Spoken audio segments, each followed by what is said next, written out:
Well,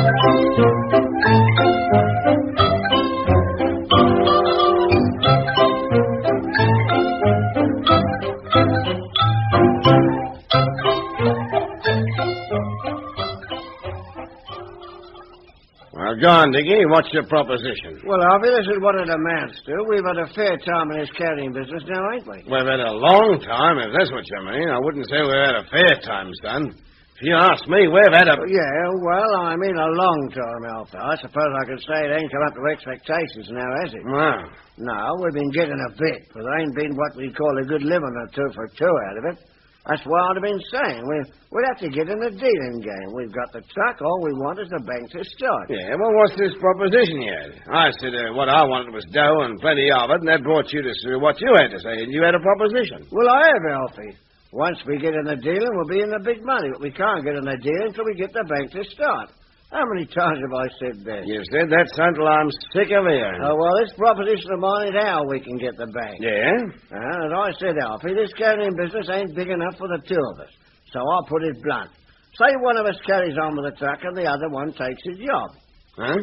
I know a joint where there's a job going. It's lumping bags of wool and stuff about, but it's fair dough. It's over £6 a week. Yeah.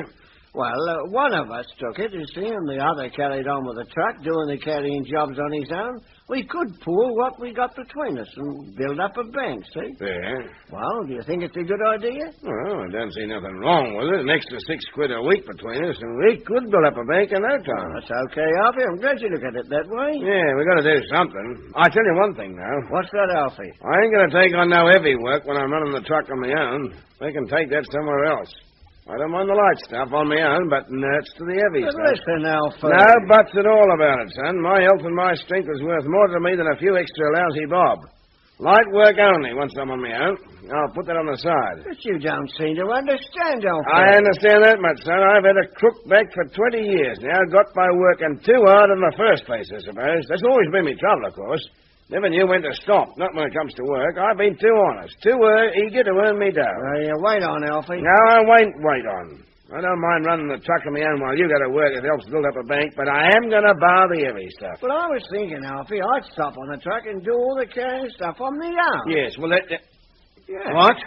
Well, me being the senior partner, as you might say, and me owning the truck. Aye. What are you getting at? You want to stop on the truck and me take the job on it. That's what I thought, Alfie. And what did you say it was? Lumping bags of wool about? Oh, blimey, grow up, will you?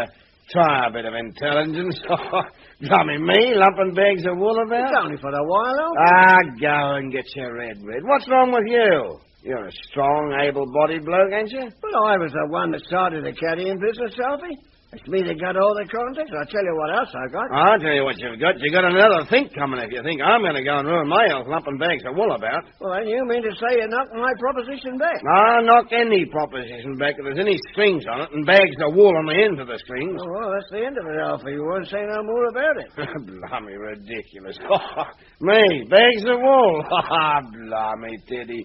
If I got to lump bags of wool all day, son, for us to get a bank, we won't never get a bank. Oh, well, I'll tell you what, Alfie. There's a new year coming, and before that year's up, I'm going to be in this dealing game. That's my New Year's resolution. Yeah? Well, you made any yet? All right, that's it. But I'm making one now, though. I ain't going to lump no bags of wool or nothing like it. Is that the only New Year's resolution you're making, Alfie? Yeah, New Year resolutions. Pooey.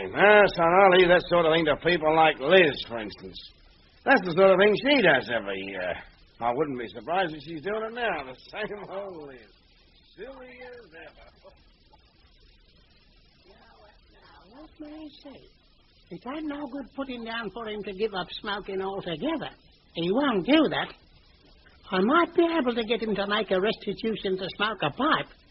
That'd be more saving, anyhow. Oh, and all the world was apple pie, and all the sea was ink, and all the trees were bacon cheese. Blossom. Can't you see I'm sitting here trying to think? Oh, I'm awfully sorry, Auntie Lucy, but I didn't notice, because I was singing. Yes, I heard you. And what was it you were singing?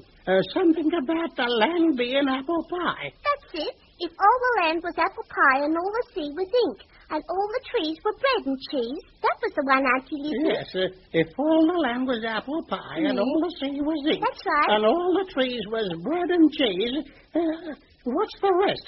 What would we do for a drink? Well, my heavens, I don't think that's very nice for a little girl to be singing, Blossom. Where did you hear that? I heard Morty's father singing it one night while I was around at their place, Auntie Lizzie. Yeah, well, I could teach you some lovely songs to sing if you want to learn songs, of course.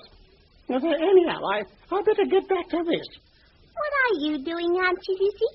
Are you writing a letter? No, I'm not.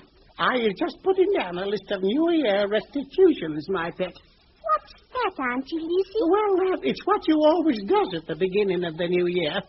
Did you know it was New Year's Eve tomorrow night? Oh, yes, Auntie Lizzie. You know what? A lot of little boys and girls that I know, well, they're going to get dressed up.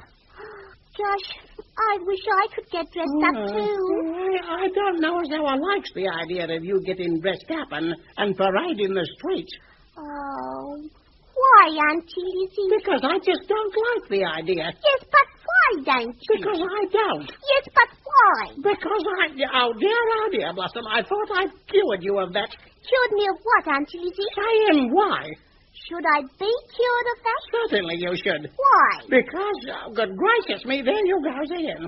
There ain't nothing more irrigating, nothing more upsetting to a person than to hear why all the time. Well, I hear it every time I say it, Auntie Lizzie, and look, it doesn't upset me a bit. Oh, well, it mightn't, but it upsets me. Why? Because well, my heavens. Now, look, Blossom, you want to know and do what I'm doing now, or trying to do. Get a pencil and a bit of paper and put down some New Year restitutions for you to make. I know. Will I get my diary? Yes, that's a very good idea. Get your diary and put down all the restitutions you're going to make. And make the first one never to say why again as long as what you lives. All right, Auntie Lizzie. Oh, and I might be able to think of some other things too, mightn't I? But, Auntie Lizzie, does everyone make New Year things? Of course they does. From the most highest to the most lowest in the land. From the likes of Mr. Bundle down to the likes of the likes of Mrs Jupley, for instance. Mrs Jupley and Mrs Jeffries, even down to them. That, I should say, Mrs Jeffries, is my only New Year resolution, to bring Mr. Bundle to see and appreciate my true worth. Well, it won't be long now, Mrs Jupley, and it'll be 1948, and that's leap year.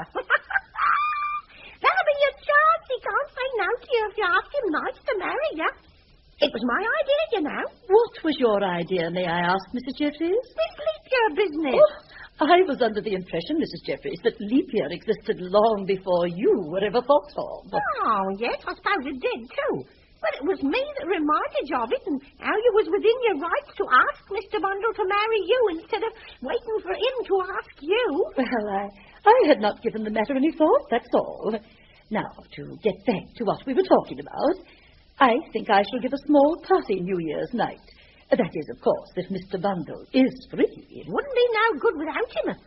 Mrs. Jupley? I shall see him if possible tonight, and find out if he is free. Yes, and... Hey, Mrs. Jupley. Well? That'll be 1948 then. New Year's night, leap year. You'll be able to ask him then. Oh, I wish you would show some sense, Mrs. Jeffries. Doesn't it occur to you that would seem rather like rushing it, asking him before the New Year was 24 hours old? I suppose it might, Mrs. Jupley. That would give him the idea that I'd been waiting for the New Year to come to ask him. Well, you have been, ain't you? It doesn't matter if I have or not. When it comes, the moment must be opportune. Everything must be just right. And when I ask him, I'll let it slip out as though it had just occurred to me on the spur of the moment. Oh, well, I suppose you knows best, Mrs. Jupley. I suppose it's better to make sure instead of rushing things. Anyhow, if you do give this party New Year's night, who'll be there besides Mr. Bundle? That same lot as was at his place last night? Practically. Mrs Obbs and Mrs Bottomley again. I suppose you've got to ask them, or Mr. Bundle would want to know why. I wouldn't mind them so much, only I see so much of them, Mrs Obbs and Mrs Bottomley. They both get on your nerves. So I just thought I'd pop over, Mrs Obbs. writing a letter? No, Mrs Bottomley is not writing a letter. He's making out a list of New Year restitutions to make for me and my Obbs. Oh, yes, Mrs Obbs. As you made yours out yet. No, Mrs Obbs, I don't think I'll make any this year somehow. I ain't got none to make. Oh, well, you must have some to make. There must be something what you could give up. Well, what could I give up, Mrs Obbs? Oh, some little vice or some little bad habit what you've got. No, Mrs Obbs. What, no bad habits whatsoever? No, Mrs Obbs. Oh, well, I'm very pleased to see you. Where's your wings? What wings, Mrs Obbs? What wings? No vices and no bad habits. The utter-eyed and incapacity of some people to stand in front of you and tell you that. Everyone's got some little vice or some bad habit. Everyone. Even I'd have one, I suppose, if I could take enough time to think of it. Well, I might have some little fault, I suppose, Mrs Obbs, but I don't think so. Well, my heavens. So, you is the perfect woman, is you? Well, the perfect woman. I don't know about now, Mrs Obbs. Yeah, aye. Before I was married, I was supposed to be rather nice. Of course, there wasn't no bathing duty competitions in them days, or I might have had... Well, I don't want to hear what you might have. When I said you was the perfect woman, I never meant your perfect figure. Oh, go on, Mrs Obbs. Aye? I wouldn't say it's perfect now, as I say when I was young.